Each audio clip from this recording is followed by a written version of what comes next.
আজ ফ্লোরিডার জ্যাজ স্টেডিয়ামে যেন ফুটবল ইতিহাসই বদলে গেল।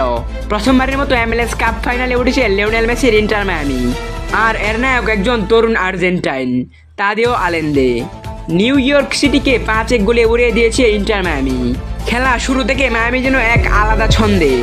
14তম মিনিটে তাদেও আলেন্দের অসাধারণ ফিনিশ।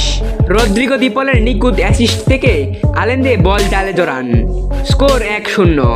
এরপর 10 মিনিট পর 24তম মিনিটে আবারও আলেন্দে।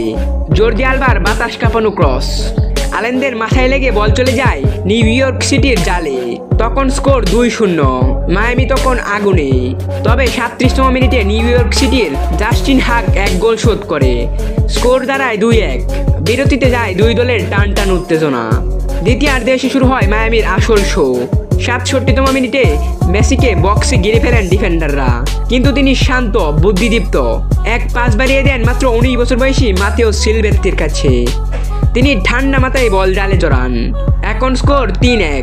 83তম মিনিটে জর্দি আলবার ব্যাক পাস পেয়ে তালেস্কো সুকুবিয়া বাড়িয়ে দেন ব্যবধান। এখন স্কোর 4-1। ম্যাচ তখন অনেকটাই মায়ামির নিয়ন্ত্রণে। আবার 89তম মিনিটে ইয়ানিক ব্রাইটের পাস থেকে আলেন্দে করেন দুর্দান্ত হ্যাট্রিক। স্টেডিয়াম তখন উৎসবে, দর্শকেরা পাগল এক আনন্দে। Inter Miami 5-1। এই জয়ের মধ্য দিয়ে ক্লাব ইতিহাসে প্রথমবারের মতো MLS কাপ ফাইনালে উঠল ইন্টার মায়ামি।